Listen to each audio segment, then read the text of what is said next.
Economic Rajasthan economic times का बहुत ही अति महत्वपूर्ण ये बिजनेस समिट, ये समिट उस समय होने जा रही है, मैं कहना चाहूंगा जब ये वो सही समय है। अक्सर आप और हम हमारे यशस्वी प्रधानमंत्री नरेंद्र मोदी जी को सुनते भी हैं, यही समय है और सही समय है। तो मैं जोड़ना चाहूंगा कि आज इस सही समय पर इस समिट के अंदर आप और हम सब प्रबुद्ध जन, if you guests, if you ambassadors from different countries, I welcome you sir। और अलग अलग समय पर अलग अलग विचार, अलग अलग तरह के मंथन, ब्रेनस्टॉर्मिंग, चर्चा, सब कुछ चलते रहना चाहिए ताकि अपन एक दूसरे से लगातार एक सतत प्रक्रिया है कि अपन एक दूसरे से सीखते भी हैं, सिखाते भी हैं और कई बार ऐसे निष्कर्ष भी निकलते हैं कि जिनसे अपने को मदद भी मिलती है अपने निर्णय को और भी मजबूती से आगे बढ़ाने में। देश आज बहुत तेज गति से आगे भी बढ़ रहा है, स्पीड इतनी तेज है कि अब आपको, हमको, सभी लोगों को इस चीज को समझने की आवश्यकता है कि इस स्पीड के अंदर अपने को भी, अपनी स्पीड को, अपने मेंटल स्पीड को, अपनी बिजनेस स्पीड को, अपनी ग्रोथ की स्पीड को, सबको अपने को ध्यान में रखने की आवश्यकता है। क्योंकि देखते ही देखते आजादी का वो कालखंड, एक लंबे समय तक संघर्ष, टीके के लिए भी 35-35 वर्ष इंतजार करना पड़ता था उन वैश्विक महामारियों का। लेकिन वो जो रेडियो का जमाना, वो ब्लैक एंड व्हाइट टेलीविजन का जमाना, अब ऑनलाइन का, एक ही बातें चल रही है बहुत तेज गति से। और उसमें मैं कहना चाहूंगा कि मात्र 11 वर्ष के इस एक सफर में जो मोदी 1, मोदी 2 एंड मोदी 3 गवर्नमेंट का मैं अपने यशस्वी प्रधानमंत्री जी का जिक्र करना चाहूंगा। जो जीडीपी का आप और हम सब जानते हैं, 11वें पावनदान से जापान जैसे विकसित देश को पीछे छोड़कर जर्मनी जैसे देश को इसी तीसरे कालखंड के अंदर अपन 5 ट्रिलियन की इकोनॉमी और तीसरे स्थान पर पहुंचने के लिए रात और दिन मेहनत कर रहे हैं हमारे यशस्वी प्रधानमंत्री। और मैं कहना चाहूंगा सिर्फ प्रधानमंत्री जी नहीं, ये इस कमरे तक, इस सभागार तक मैं कहना चाहूंगा आप और हम सभी रात और दिन उनके आह्वान के बाद में, जब देश आजादी का अमृत महोत्सव मना रहा था, जब आपको और हमको सबको पता है कि वर्ल्ड के उन सभी मैगजीन्स के अंदर जब जीरो बैलेंस के बैंक अकाउंट खोले जा रहे थे, चर्चा चल रही थी व्हाट मोदी इज डूइंग। लेकिन उस दिन उस अखबार के अंदर छपना और आज 50 करोड़ से ऊपर लोगों के, एक आम आदमी का बैंक अकाउंट, जीरो बैलेंस का बैंक अकाउंट खुल जाना, भ्रष्टाचार की कमर तोड़ देना, सीधा फायदा एक आम व्यक्ति को, एक गरीब आदमी को, एक जरूरतमंद को, जो कि इस जीडीपी से सीधा जुड़ा हुआ विषय है, वहां तक प्रत्येक उस चीज को पहुंचाना। देखते ही देखते आज ऐसा कोई विषय नहीं बचा है। मेरा एक मित्र फौज में नॉर्थ ईस्ट में काम कर रहा था,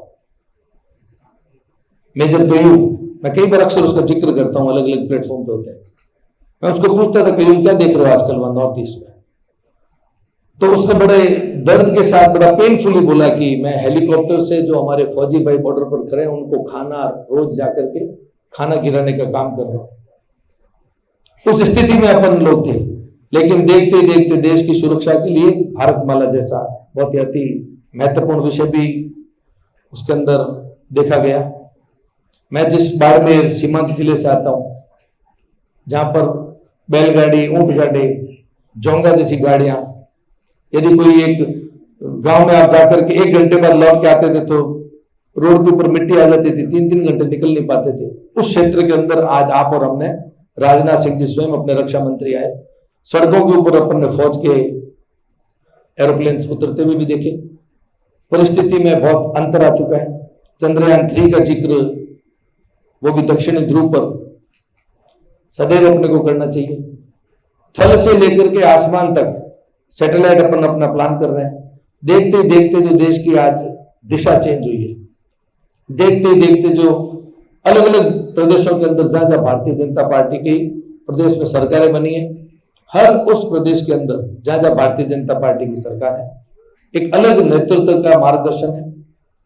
जैसा कि भारतीय जनता पार्टी का स्वभाव है, अपना घोषणा पत्र, एक संकल्प पत्र लोगों के बीच में पहले लेकर जाते हैं, उसका जिक्र करते हैं, सरकार बनते ही अक्षरों अक्षर उसका पालन भी करते हैं, चीजों को जमीन पर भी कैसे उतारना है उसके ऊपर दिन और रात मेहनत के लिए कार्यकर्ता लगते हैं। हमारे यशस्वी मुख्यमंत्री का मैं जिक्र करना चाहूंगा, भजनलाल जी शर्मा का, एक अल्पकालीन 19 महीने की सरकार,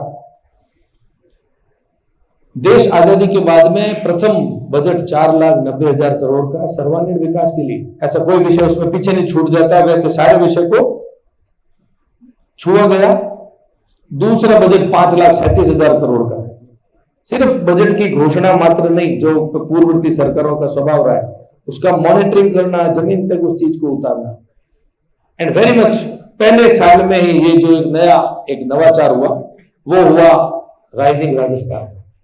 राइजिंग राजस्थान जैसा साहसिक कदम सरकार बनते ही पहले वर्ष के अंदर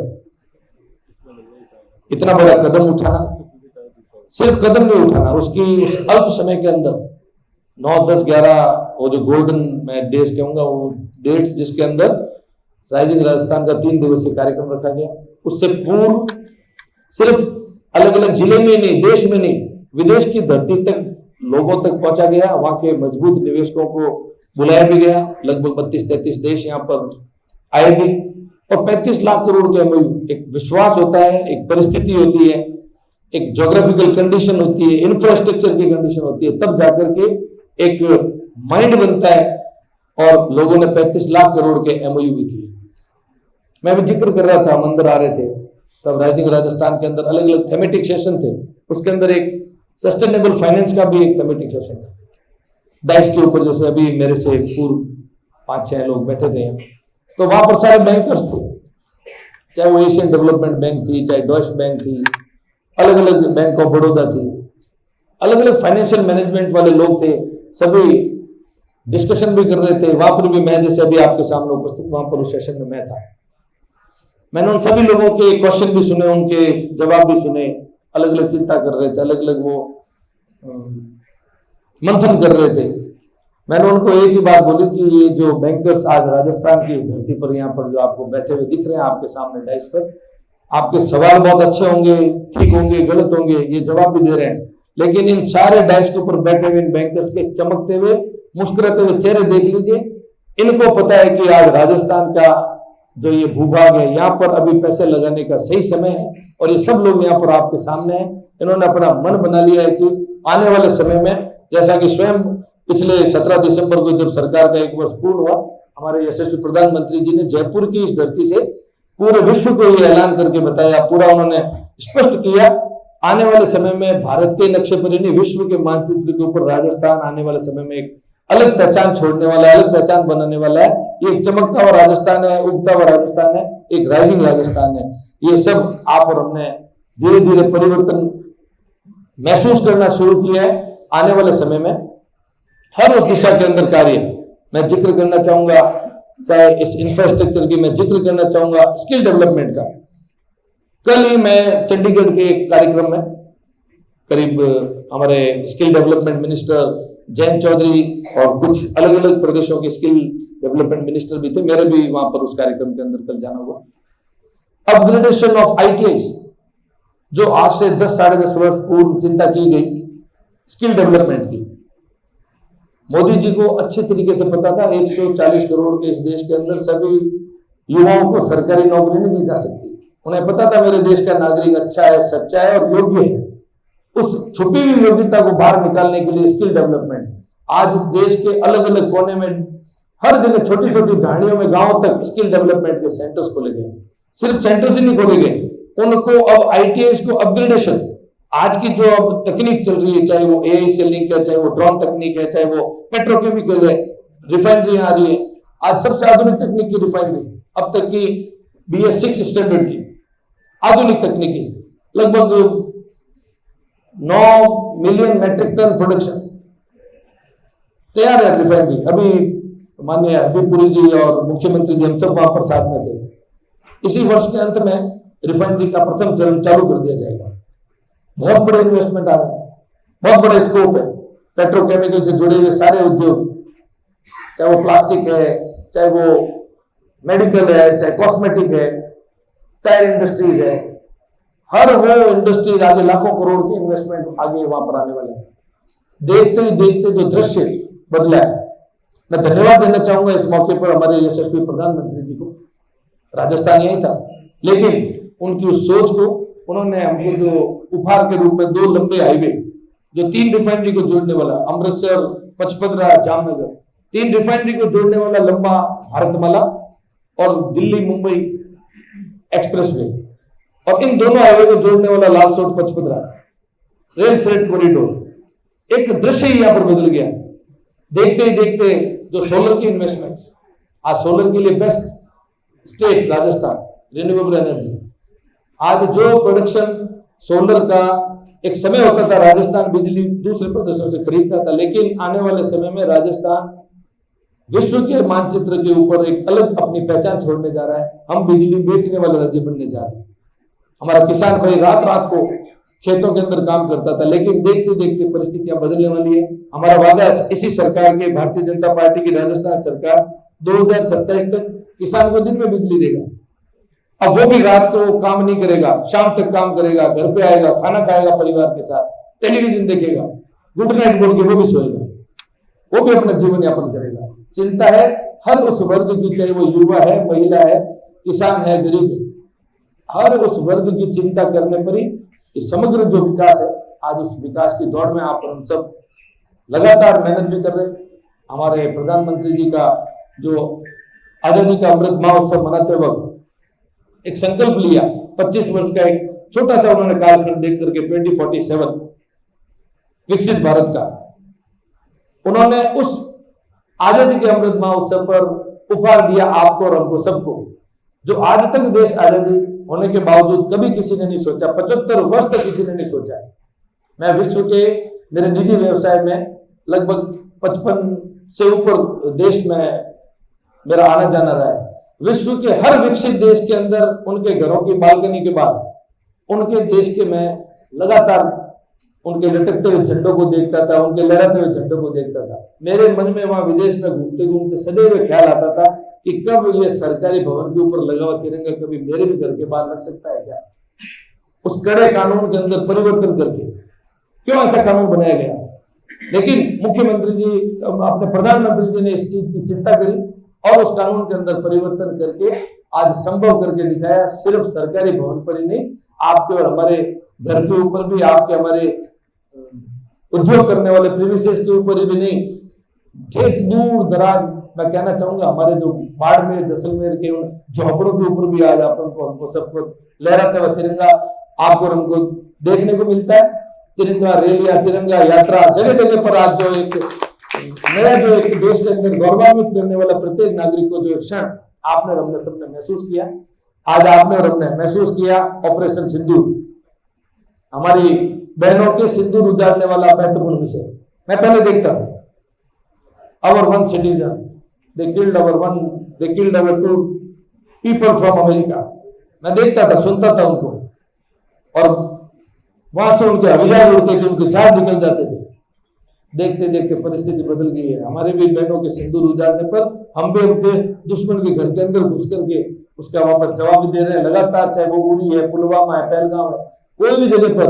ये विकसित भारत की निशानी है। देखते देखते अपना देश बदल रहा है। अक्सर मोदी जी जो कहते हैं कि मेरा देश बदल रहा है, इस नए भारत का यात्रा के अंदर आप और हम सब अभी चल रहे हैं। इस तेज गति से मेरा आप सबसे आग्रह है कि तेज गति से इस बढ़ते हुए भारत की जो इकोनॉमी है, यहाँ की बिजनेस है, यहाँ की सोच है, इस सब का अपने को भी दिन और रात इसी दिशा के अंदर अपने को सोचना भी है, मेहनत भी करनी है। और मैं उम्मीद करता हूँ कि आज के समय में जो यंग पॉपुलेशन मैक्सिमम जो अवेलेबल इंडिया के पास है, बहुत बड़ा पावर है, उसका अपने को यूटिलाइजेशन भी करना चाहिए। आने वाले समय में आप और हम सब इस मोदी जी के जो 5 ट्रिलियन इकोनॉमी का जो संकल्प है उसके अंदर अपन सब उसमें सहयोगी बनेंगे, ऐसी मेरी आशा उम्मीद भी है आपसे। आप सब लोग यहाँ पर अपना अमूल्य समय निकाल करके आए, आप सब मेरी तरफ से बहुत बहुत शुभकामनाएं। I again welcome all ambassadors sir that you are in this program to make this program amazing, to honor this our economic times this program. I also welcome you at the land of Jaipur. See you sometime in future. Again, every year our chief minister is going to make a report card of our Rising Rajasthan program every year on 11th December. So definitely we will see each other on that occasion, and always anything which we can do from our side, from our department, from our government, we are always ready for you. Thank you very much. बहुत बहुत धन्यवाद, आप सब लोग यहाँ पर आए और मेरे को भी यहाँ पर आपके बीच में उपस्थित होने का मौका भी मिला, और मेरे भी जो शब्द जो मन में विचार था वो भी आपके सामने व्यक्त करने का जो एक मंच, मैं धन्यवाद देना चाहूँगा पूरी टीम को, हमारे इकोनॉमिक राजस्थान बिजनेस समिट के प्रोग्राम में मेरे को बुलाने का। बहुत बहुत धन्यवाद। जय हिंद, जय भारत।